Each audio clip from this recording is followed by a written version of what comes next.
Traffic জ্যামের কারণে আমার অফিসারদেরকে আমি ওখানে সময় মতো পাঠাতে পারি নাই এবং এই ধরনের ঘটনা ঘটলো, তখন তো সব ব্লেম পুলিশের উপরই আসলো। এই নির্বাচনের 5-6 দিন আগে যদি যেখানে সরকার প্রধান থাকেন সেখানে যদি আন্দোলনকারী ঢুকে যায়, যেখানে আমার 144 দ্বারা সভা সমাবেশ নিষিদ্ধ আছে, সেখানে এসে আপনার যদি আন্দোলনকারীরা এই ধরনের কর্মকাণ্ড করে, তাহলে কি পুলিশ কমিশনার বসে থাকার কোনো সুযোগ আছে কিনা?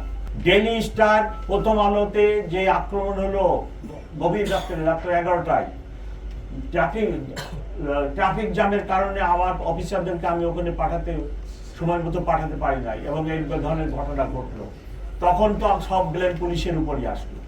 আমি পুলিশ কমিশনার হিসাবে কিভাবে আন্দোলনকারীদেরকে সরকার প্রধানের বাসভবন কাম অফিসে ঢোকার মতো ঘটনা ঘটাতে ঢোকার যে কি বলে সুযোগ বা ঢুকতে যাচ্ছে, এই অবস্থায় আমি কি বসে থাকার কোন সুযোগ আছে কিনা? আমি নিজেই যাই নাই। এট ওয়ান স্টেজ আমি আমার ইন্সপেক্টর জেনারেলকে ফোন করছি যে ভাই আমি তো একা পারতেছি না, you should come to help me, এবং ইন্সপেক্টর জেনারেল নিজেও সেখানে আসছে, আপনারা দেখছেন কিনা। ততক্ষণে আমরা আন্দোলনকারীকে শেরাটনের ওই পাশে নিয়ে গেছি, আমার ডান পাশের কলিগ বাম পাশের কলিগ সবাই উপস্থিত ছিল, ততক্ষণ ইন্সপেক্টর জেনারেল এসে উপস্থিত হয়েছে।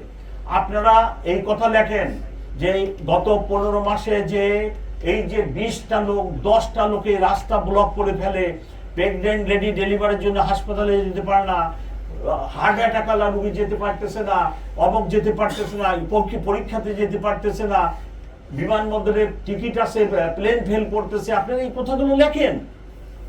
আপনার এই শহরকে নিরাপদ রাখেন, মানুষকে নিরাপদ রাখেন, মানুষের যাতায়াত ব্যবস্থাকে নিরাপদ রাখেন। আপনার কোথায় কোথায় রাস্তা বন্ধ, কোথায় কোথায় রাস্তা বন্ধ, এটা কি মিথ্যা বলতেছি আমি? আপনি তো মুভমেন্ট করতে পারেন না। ধন্যবাদ। আমাদের